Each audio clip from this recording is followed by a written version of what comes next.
This is Suzanne Wagner of the C.G. Jung Institute of Los Angeles. In the next hour, you will view a conversation I held with Gilda Frantz, a noted Jungian analyst who has practiced in Santa Monica for over 25 years. Gilda is a founding editor of Psychological Perspectives, a biannual journal of Jungian thought. She is a former president of the C.G. Jung Institute of Los Angeles and has been an active member of the film project team, which has produced the documentary films Matter of Heart, The World Within, and the Remembering Jung series of interviews. For many years, Gilda has taught seminars and given lectures to public audiences in many parts of the United States and at international conferences as well. Her major areas of interest are creativity and loss and active imagination. Gilda Frantz was born in 1926 in Brooklyn, New York. At the age of 7, she moved to Southern California. As a young woman, she had an active career as a budding actress in theater, film, and television in New York and Hollywood. Through a friend, she met a handsome young doctor, Kieffer Frantz, who was seriously interested in Hindu philosophy, meditation, and Jungian psychology. They fell in love, married, and had 2 children. Kieffer was a founder, along with a few others, of the Society of Jungian Analysts of Southern California. He also founded the first clinic in Los Angeles to offer Jungian analysis at a reduced rate. This clinic continues to operate today and now bears his name. Kieffer died after an active life as an analyst, author, teacher, and administrator, as well as a husband and father. Gilda began working one-on-one with people involved in Jungian analysis, helping them to express their inner images through the medium of clay sculpture. Later on, Gilda entered into formal training in psychology and became a certified Jungian analyst. She is beloved and respected for her warmth, her delightful sense of humor, as well as for her sensitive insight and wisdom. This conversation was filmed in Gilda's home in Santa Monica Canyon in February of 2004. Well, Gilda, hello there. Hello, Suzanne. I feel so happy to be here to interview you on film today, and I thank you for giving us this opportunity. I can remember back in 1976, you interviewed Hilda Kirsch. That's right. And now, to complete the Remembering Jung series, we are filming you. So I've known you for a good long time, and you've been very important to me. Well, thank you so much. Very inspiring.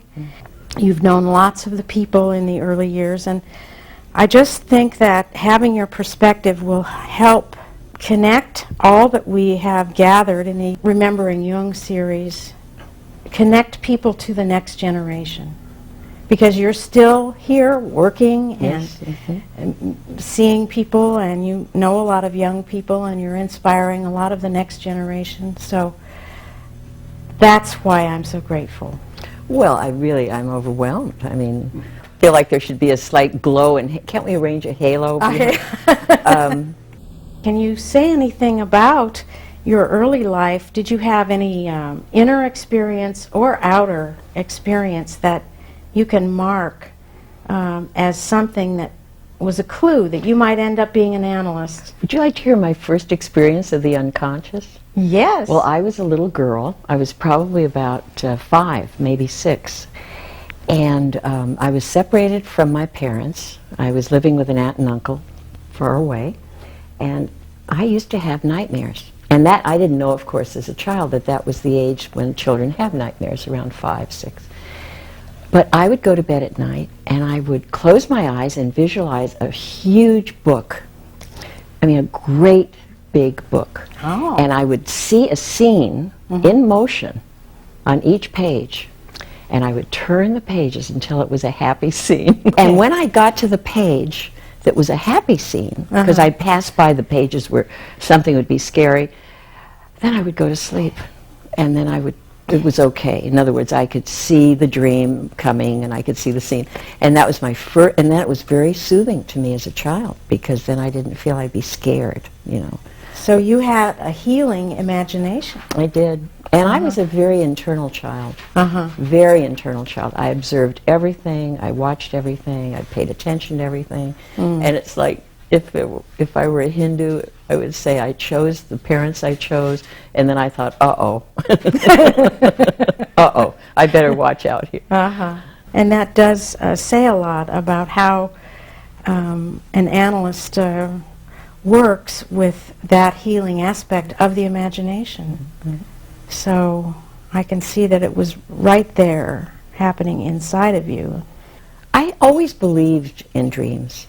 When I was very young, my mother used to have us tell her our dreams when we woke up in the morning, and then she would analyze them according to whatever dream book she was looking in. You know, if you dreamt of muddy water, that was dangerous.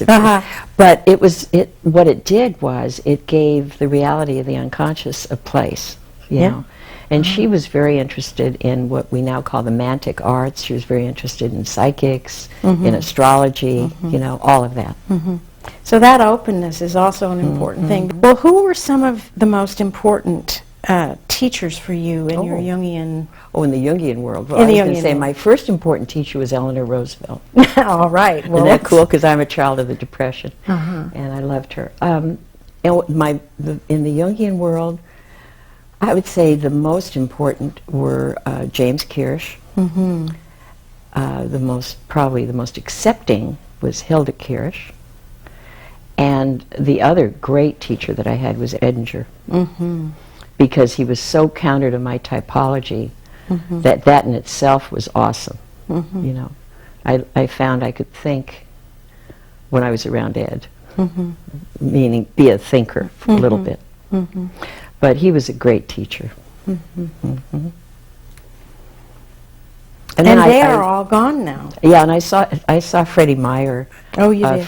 When we went to Switzerland with the film, and I thought I'd have a Swiss experience. And I saw him twice, and he analyzed a dream that I had, and the dream was something about a department store like the May Company catching on fire, and there was other elements in the dream, and he felt it was my yearning to be a middle-class person, and that it was more of a middle-class place to shop and so forth. And he said, "You must not go there anymore," meaning you must not go to that psychology. And I think it was a compensation for my youth, which was so tumultuous that I was always looking for average anything.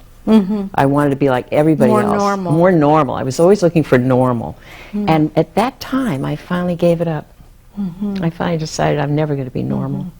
I know you gave a paper recently on being the child in the circumstances of poverty. And you said to me, when you told me about it, that you were coming out. Yes, and you know what's so interesting? I felt I was coming out as a poor kid, but I really wasn't, because I looked in one of the past psych perspectives and found out that I'd made some mention to growing up poor. And so but I think in a psychological sense I came out, even though I've talked about it before. I never talked about it so consciously.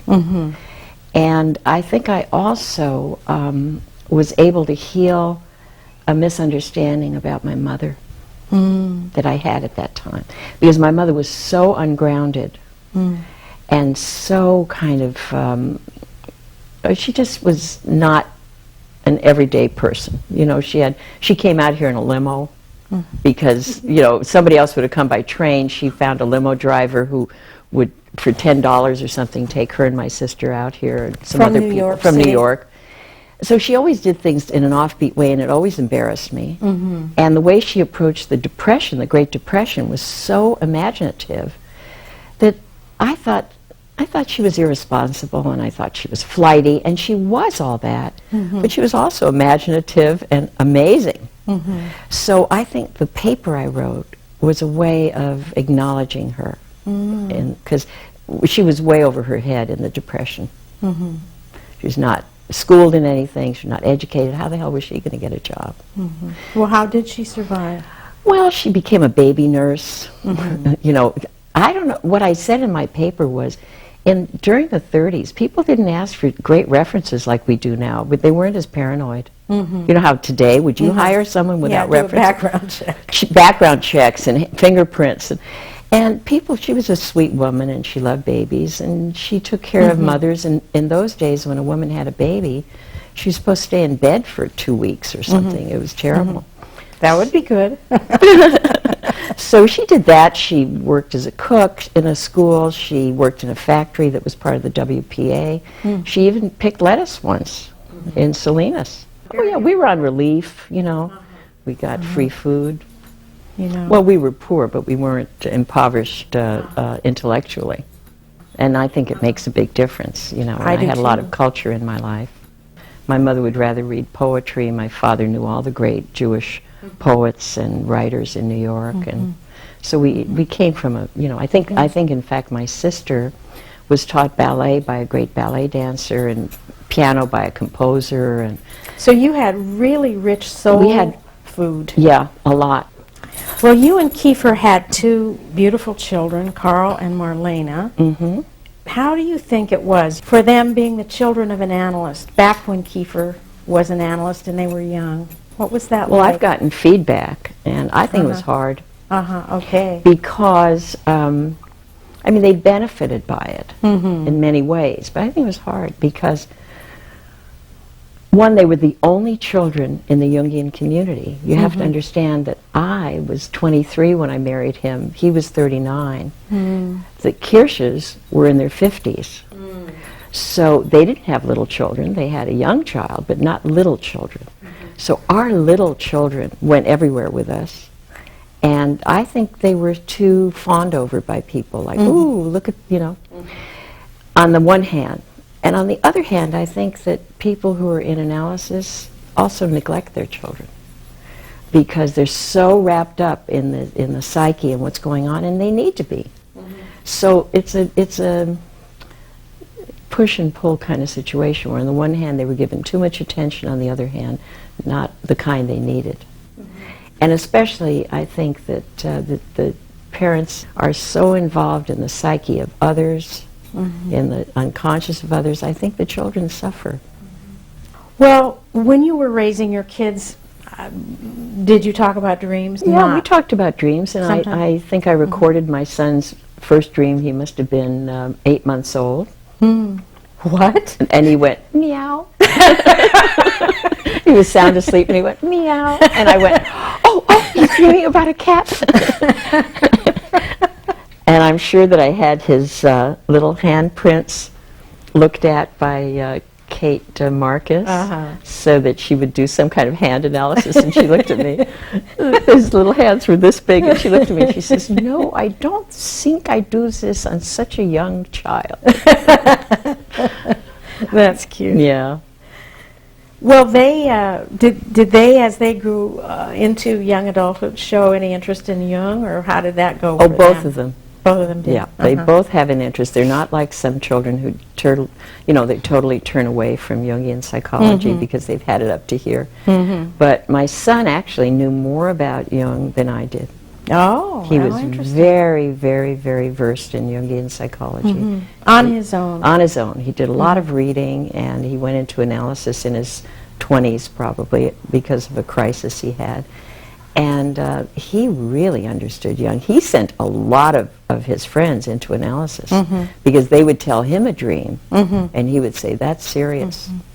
Well, that's very interesting. So the essential meaning came across to them in a helpful way. My husband and I made a pact that we would never use Jungian terms at home, ever. We would never say, you and your anima, or that lousy animus of yours, or anything. And our kids did not grow up hearing that jargon. Well, how did your work with clay begin? Can you remember? When I was a little girl, I used to carry a lump of that clay. I used to carry it in my pocket, and I would sculpt little figures that were the immortals, the Chinese immortals. No kidding. No kidding. And I would just keep them in my pocket, not knowing about, there's a great sculptor who used to carve his things down and keep them in his pocket. I didn't know about that. Then I eventually forgot about it. You know, a child grows up, you forget about those things, and you don't do it. So one day, my husband Kieffer decided that he was tired of telling his patients they should do clay, or they should write, or they should paint. And he went to Beverly Hills High School and took a class in clay sculpting. Ah. And I said, go, have fun. Mm-hmm. He came back and he said, I've had an extraordinary experience that I think you would love. And I said, me? You know, and he said, yeah. So he said, next semester I want you to come with me. And I came with him, and the minute I touched the clay, I remembered those little immortals. Oh. This is like, you know, 30 years later, 25 years later. Mm-hmm. And I had a real gift for sculpture, Mm-hmm. which evidently was always there, but nobody ever saw it. And I just fell in love with doing sculpture. And then one day, Hilda Kirsch called me up and she said, I have a patient who has been to Zurich. He worked with Dora Kolff, and in the sand tray he had a headless figure that he just loved. And he wants to make that headless figure, but he's too shy to go into a public class. Can he come to you? And I said, no. You said no? No. And I said, that's not what I do. I'm not a therapist. And no. So then she asked me again another time, and I said, no, I don't do that. Well, you know, it's like a fairy tale. She knocked the third time, and I opened the door. And I said, well, what would I wouldn't know what to do. And she said, well, all this person needs is a place to do this. So I said, okay, what would I said, I can't charge. And she said, of course, you have to charge something. And I thought, I said, well, what about $10? That's the price of a good meal. Well, he came in and sat down, and I just said, tear off a piece of clay and do it. I didn't teach him, I didn't touch it, I didn't say, oh, you could do this, or maybe you could do that. I knew that that person had to be left alone. What happened was, because of it, I got sent, within 1 year, I was ordering clay by the ton. Gilda, my God. In 1 year. Where did you put it? In my garage. In your garage. I bought an electric kiln, a huge thing, and I had probably 20 people coming a week. That word of mouth through the analytic world went around, and people would send me, which I didn't know, Suzanne, they sent me the people that couldn't dream. They sent me people who either had something like this man, had something they wanted to express, so that would be different, or they never dreamt and they never did active imagination. And I developed a huge following doing that. So much so that I think there are 2 people in the world that are doing what I did. In other words, they said, I could do that. A tradition began. And so that's how I began working with people. And I found that I had a gift for not interfering with their process. I never asked them for dreams. I was never inflated to think that they should tell me. You didn't have a method except to leave them alone. Leave them alone. I put the clay between us, and I would make a little sculpture. And there's one on my coffee table, I'll show you later, that is from that, where I would work on something so that my attention would not be on them. And the only thing I had to do was have one eye on what they were doing so that they didn't bash it. And I would always say to them, don't smash it, put it aside, do another one. And I said, there's lots of clay, waste, you know, and all these things, all the people. To encourage them to let it come out. Let it come out. And very often I found out that by the 3rd piece of sculpture they did, something extraordinary would come out. And then I realized I learned a lot about creativity. A lot. Watching the process. Watching the process, because there's a kind of a thing where the first one might be just something, the second one, then as they go, something begins to come out that couldn't in the beginning. One woman died and left me a clay piece of hers. I thought that was very touching. That is very touching. Well, Gilda, it sounds to me as if the imagination has been such an important and present part of your whole life, and I wanted to ask you about something more specific about it, which is experiences of the numinous quality or the quality of mystery in your dream life. Can you tell me any of your experiences of that? I'd be really happy to, because dreams have always meant a lot to me, a lot. I remember a dream that I had many, many years ago, and the way I think about it, well, let me tell you the dream, and I'll tell you what I thought about it. In this dream, I was out in the open in a kind of slightly hilly terrain, and there was a stream of some kind. It wasn't a big body of water, but it was moving. There were boulders around, and across the stream and up a rise stood the most gorgeous Bengal tiger. And it was in profile, but its head was turned toward me, and it was looking right at me. And I was on this other side of the stream, also at about the same level as the tiger, so we were eyeing each other across that stream. And that was the dream. And it wasn't, I didn't run, the tiger didn't move, it did not approach me, and that was the dream. And many years later, I was thinking about the dream, and I realized that this was my first experience, my first awareness of the reality of the self. That this tiger, because I've always loved tigers, I was born in the year of the tiger, and this tiger was such a royal creature, and he was so elegant and dignified, and it was the experience of the ego being aware of that greater self, much more powerful self. And I also was aware that someday I was going to meet that tiger again when it was time to die, and that I would get to know it in another way. And another dream that I had was about, I've always been interested in India, which I think is why I married Kieffer Frantz, because he was involved in Hindu meditation, of which I knew a great deal as a young woman. And I had a dream of being in a rowboat on the Ganges with a young Hindu, and we were fishing. And I caught this enormous fish. It was probably 6-7 feet long, maybe longer. And it was blue. It was a dark blue. And he helped me pull this fish in, and I don't think we killed the fish. But the fish, like the tiger, just looked at me, you know, with that look that you get in dreams when objects that you don't expect to do that. And I looked at the fish, and that was a very, very numinous dream. One, because of the Ganges, and two, because the fish was blue. It was not an ordinary food from the sea, you know. And I remember my analyst said, when I told her the dream, she says, "Oh, that fish could feed you for a long, long time." See? And I knew that that was really, again, meeting the other. I subsequently went to India, and I was so enamored of India when I was there, scared to death to go. I thought I would die. You know, my doctor said, "Don't even touch the Ganges," you know. And I totally fell in love with the people in India, and I felt like I had come home. So it was so much in my unconscious that I could go there many years later and feel like I belonged there. See?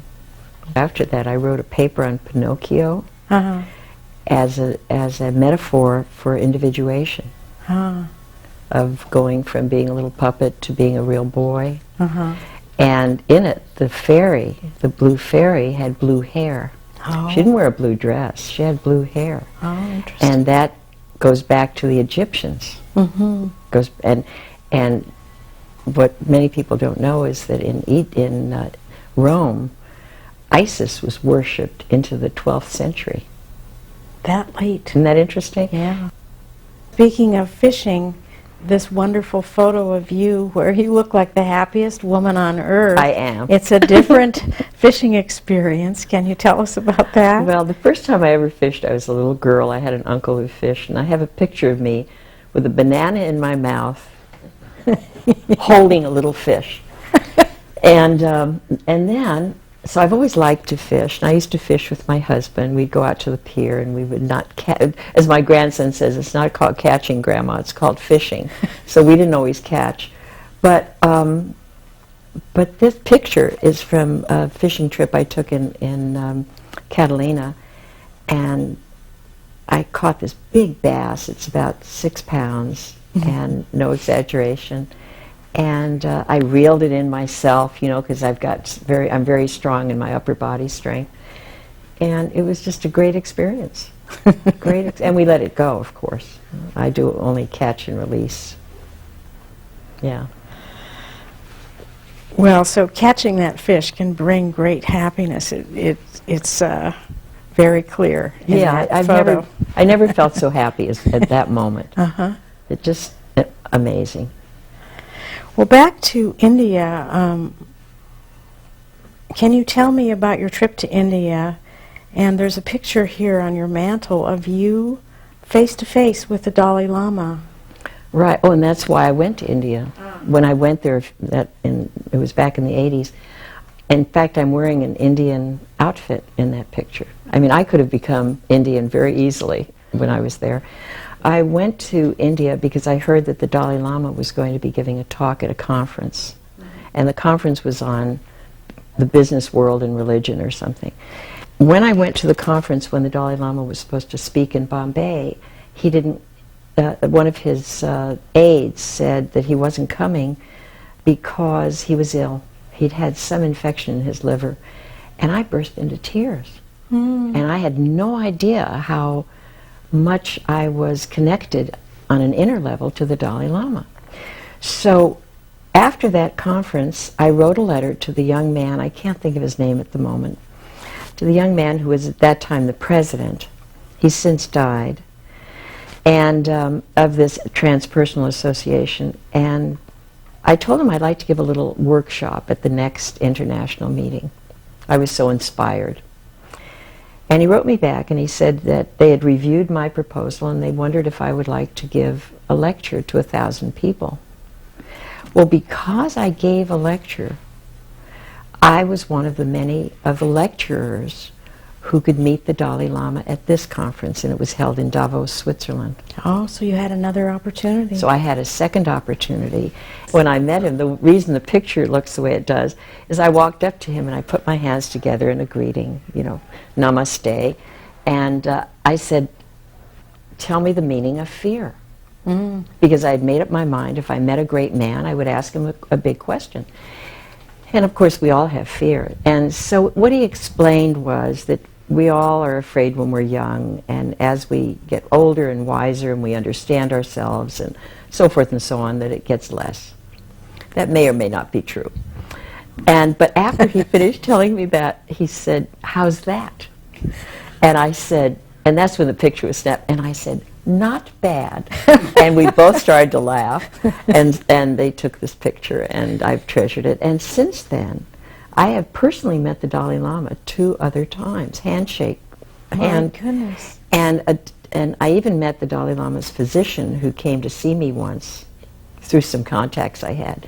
Told me I was very healthy and that I was also very blessed that I had met the Dalai Lama more than one time and that it was a great blessing for me. Oh, wonderful. Well, what was the paper on that you gave to the 1,000 people? It was on tears. Tears? I did enormous research on tears. And as a creative process. My goodness. As a creative process. If you read Marie-Louise von Franz, who I adored her, she wrote in the creation myths that the gods were lonely and cried, and so man was created. And the way she described that man was created out of tears, I'm about to cry right now myself just thinking about her. And I found out that the protein that comes out of your eyes, did you know that, with tears, is very beneficial, that it should be extruded. And that's why I think men have so much problem in their midlife with their heart and so forth, because they're taught in our culture not to cry. Not to cry. And those tears are very important to get out of your system. And I also wrote in the paper about the whole alchemical idea of salutio. And that salutio is an attempt on the part of the unconscious, and that's the tears, to dissolve an incorrectly concretized personality, you could say, something that has been incorrectly made concrete. And so the salutio experience dissolves that concrete, and then the new personality can emerge. So I got and then of course I've had a lot of sadness. I was going to ask you about your own tears and grieving. Oh dear.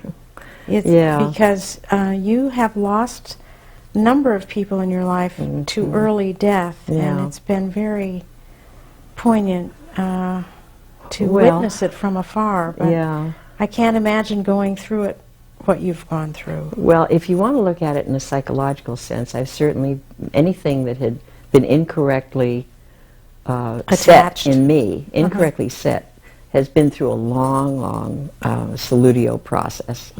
Very long. It must be a lot of concrete there that has to be melted. So many tears. So many tears, yeah. I lost, as you know, my husband died, but I never considered his death a tragedy. I considered that he had lived a life, and that he had done writing and lecturing and medicine, and he'd lived a life. But you did lose him. But it was a shock. It was a total shock, and it was almost like a violent experience, because it happens between one word and the next. He just died in front of me, and then I lost my granddaughter, who was 7. And her picture's on the mantle. She was adorable, and she had a heart condition and died. And it wasn't known, was it? No, it was undiscovered, and she certainly had the best doctors and family and wealth and everything. And she was trick-and-treating and dropped dead in front of her mother. And then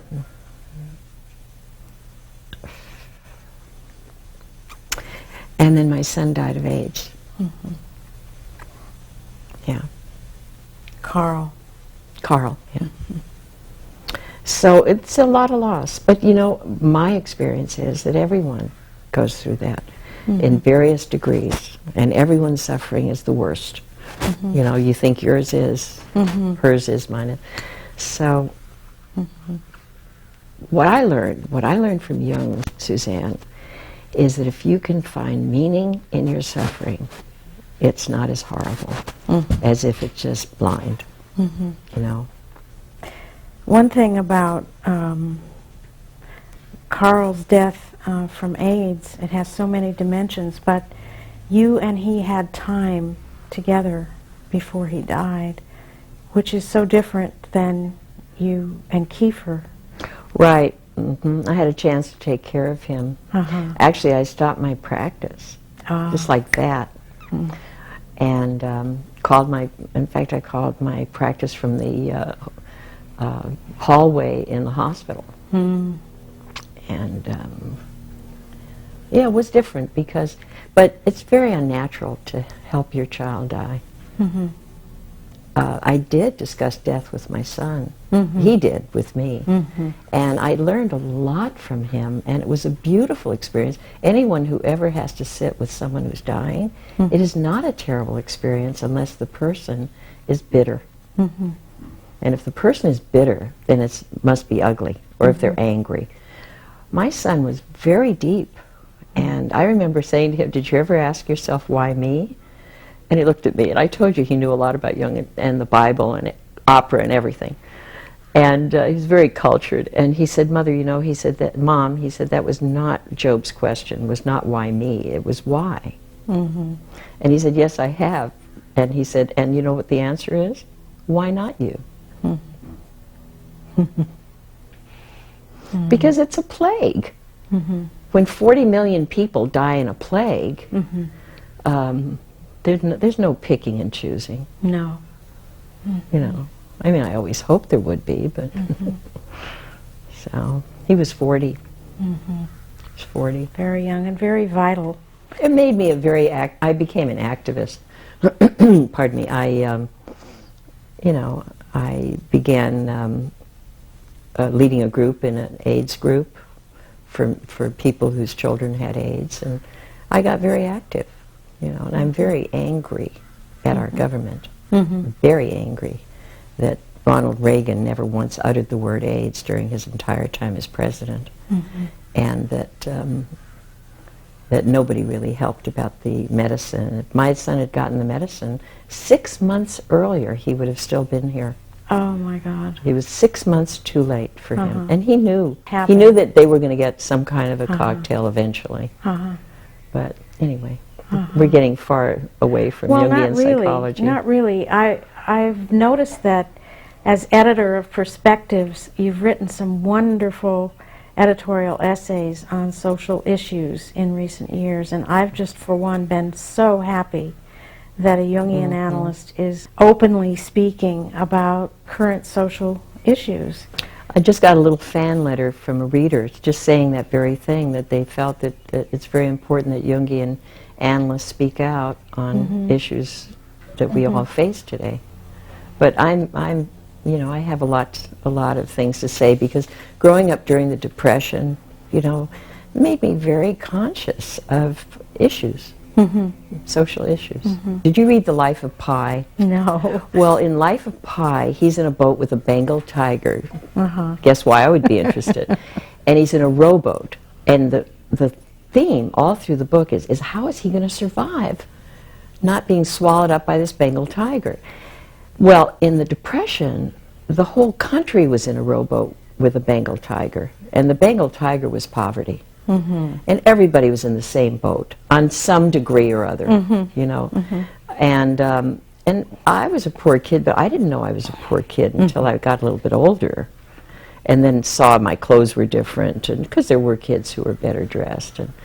But it's not so bad to be poor. What's bad is the stigma. You know, like my son said, that AIDS itself was not evil. He said it's the attitude toward AIDS that became evil. So Reagan was evil in his attitude, not even mentioning children dying. But so poverty itself, depending on the circumstances, now there is such a thing as entrenched poverty, where generation after generation after generation are poor. That is hideous, because their spirit gets devoured. It seems to me we're living in a time in this country where there's such a polarization between the very, very rich and the poor. It's like the middle class is getting swept out into one side or the other. I don't think it exists anymore. I think it's just about over. And that makes, that sharp contrast makes things harder. They say that people who have no net of family support or whatever are one paycheck away from homelessness. Middle class people, depending on what their situation is. Well, may you continue speaking out as editor. I will. I worry about the world. I worry about it a lot. Well, if you could talk to Jung today or tomorrow, if he could appear to you and have a conversation, what do you think you'd want to talk to him about? Probably the world. Probably I would want to know why there aren't more Jungian analysts who speak out about the world, and whether what he feared was going to happen when he said that, you know, you should have, if you're going to have an institute, it should be as disorganized as possible or chaotic or whatever. That I think that one of the problems that I see is that Jungian analysts have become rather middle class themselves, in the sense of they want what everybody else wants. I don't think they want to be different. They want their kids to have what other kids have, which is natural. And I think something is being sacrificed of being a little different, of living a little differently. And so I think I'd talk to him about that, and I might ask him, you know, whether he had any ideas about our future as a planet. Mm-hmm. I worry about the future of the planet. I sometimes think that we're seeing the last gasps of this planet. Mm-hmm. We seem a little out of control, don't we? Everything. And, as a race. And people are very split off. Mm-hmm. Very split off, very material. Mm-hmm. I had that happen myself, you know, during the rise in the stock market. I got excited and I invested in a way that I normally wouldn't invest, as von Frantz would say, normally would not do that. And I think that I got caught by this collective greed that's going on in our culture. Mm-hmm.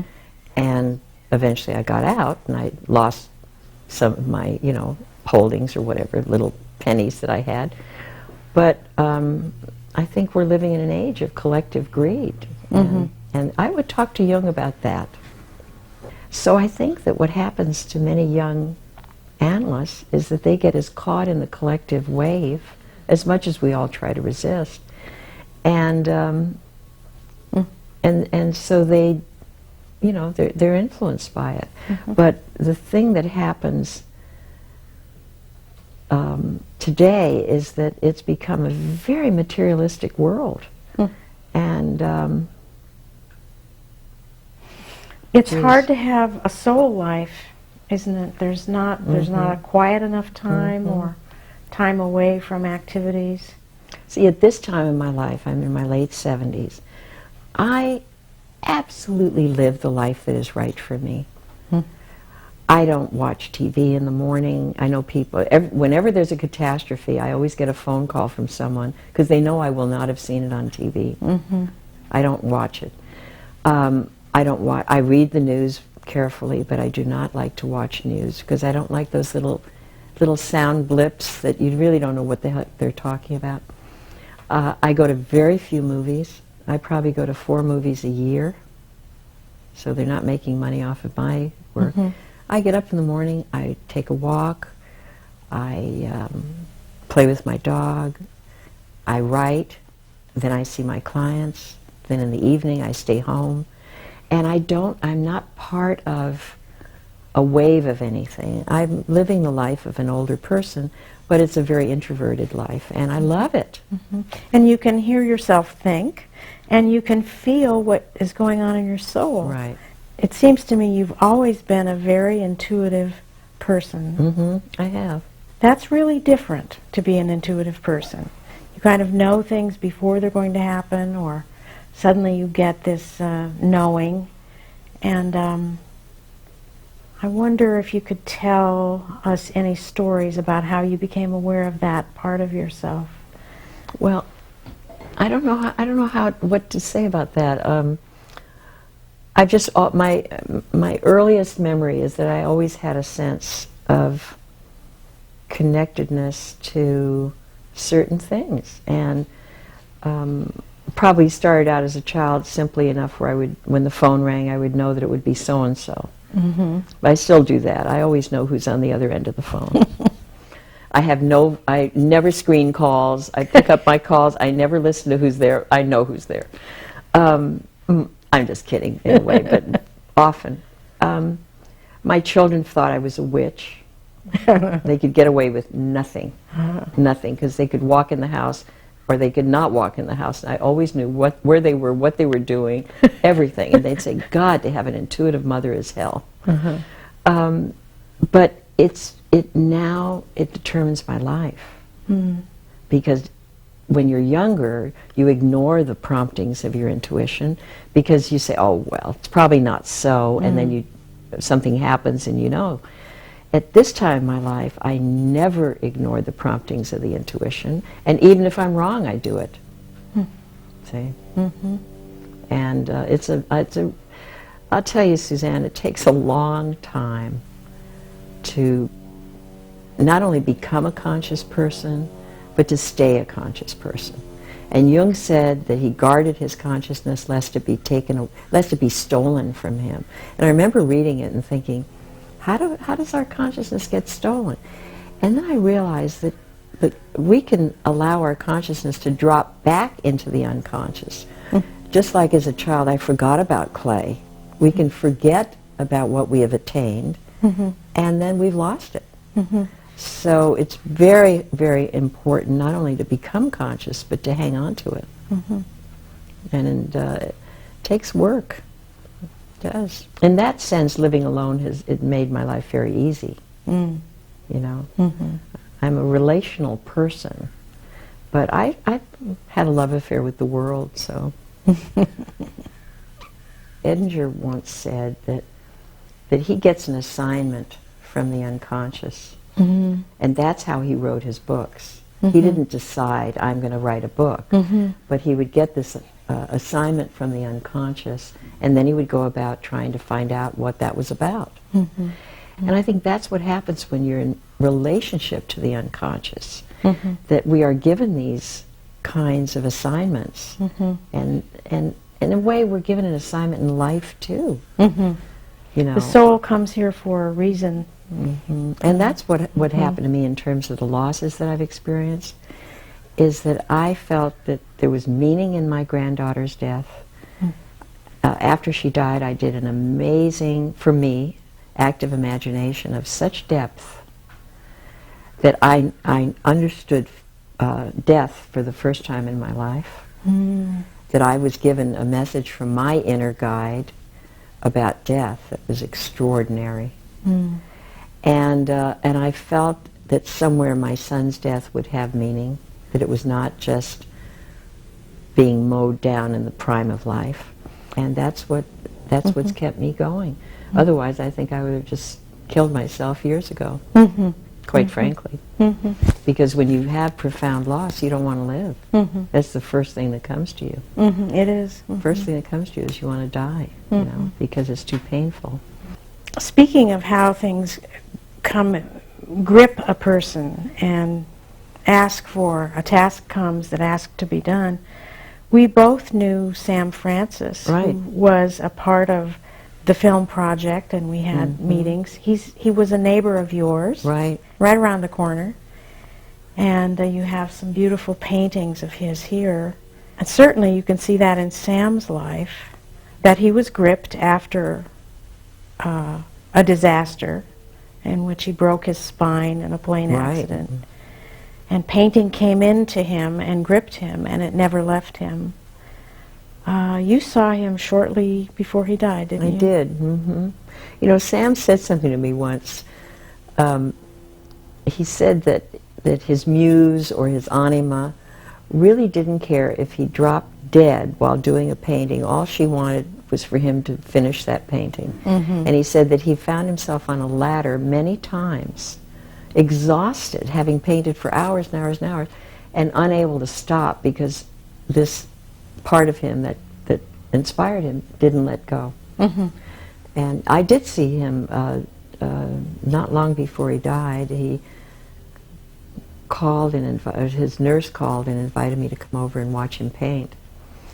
And I loved him very much. I mean, we were not lovers and we didn't have a relationship that way.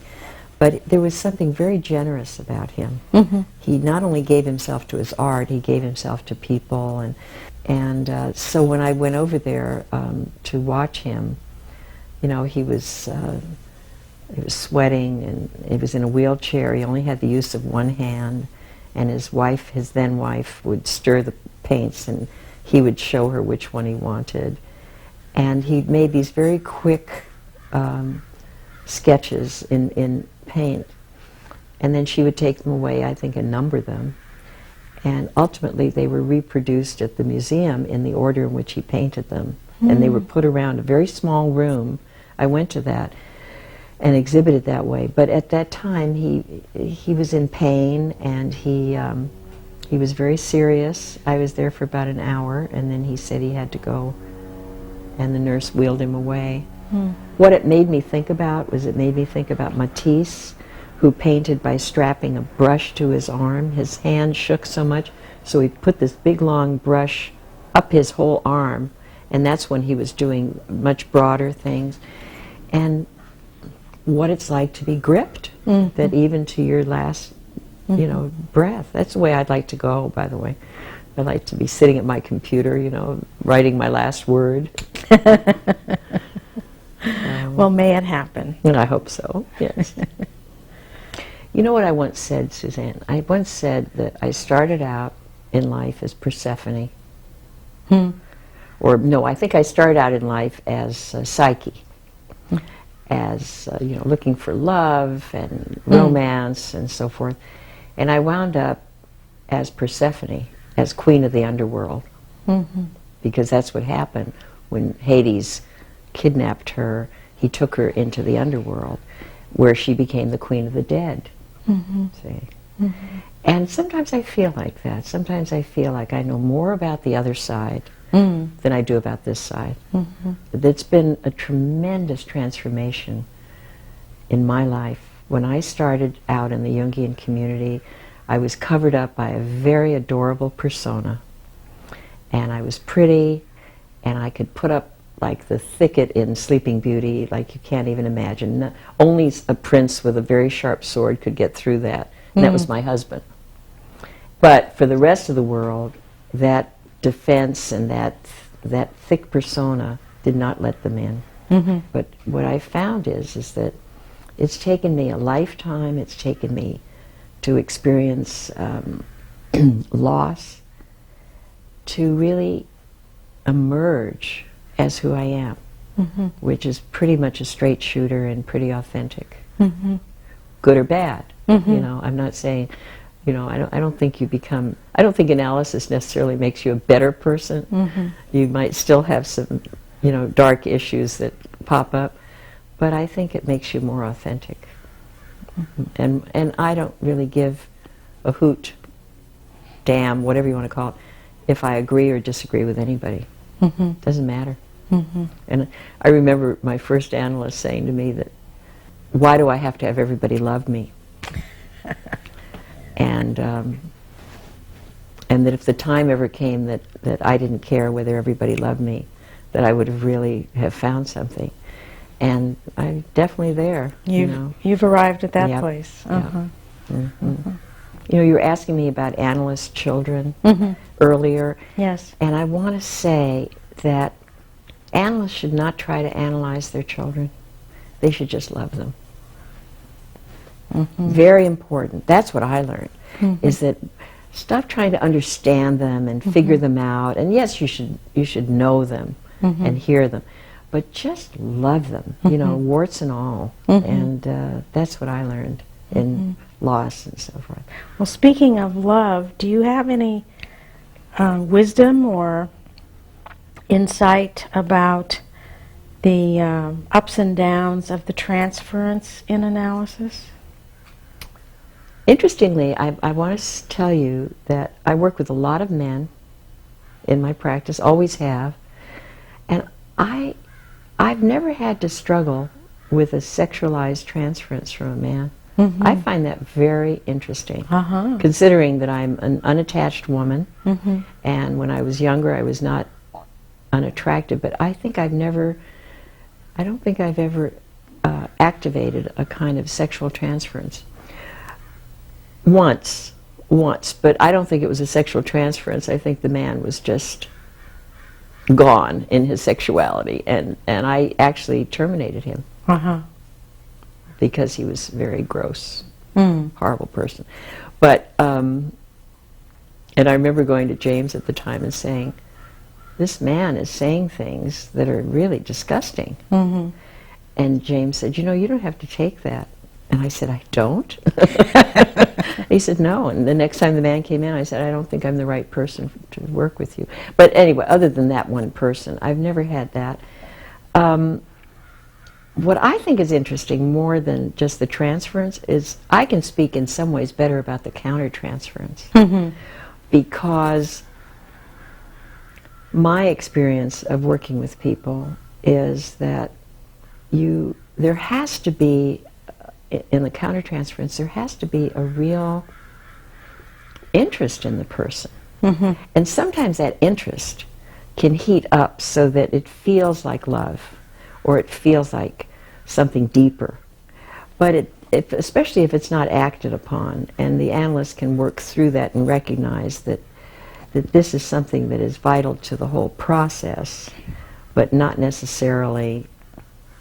The way my late husband used to say it is that Asclepius, the healer, stands behind the analyst, and so that the analyst can take from Asclepius, that's so close, something of a healing energy for the patient. But it doesn't mean that the analyst is, quote unquote, the healer. Mm-hmm. He constellates healing. And so I've tried to understand the transference and countertransference that way, is what gets constellated within the analytic container. And it can be a very great teaching and very great expanding quality if you understand it. Mm-hmm. I was with Joe Henderson and Ed Edinger at a conference, and the three of us were having a drink. And I said to them, I said, well, transference, schmansference, I call it love. And they both laughed, and they both agreed that transference was a kind of love. Mm-hmm.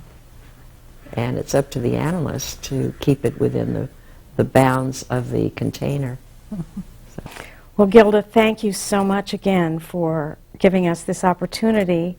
And I think I agree with you that a certain ripeness comes in old age, and that's what makes these interviews so precious for all of us and gives us so much benefit from a life lived wisely and consciously. So thank you again.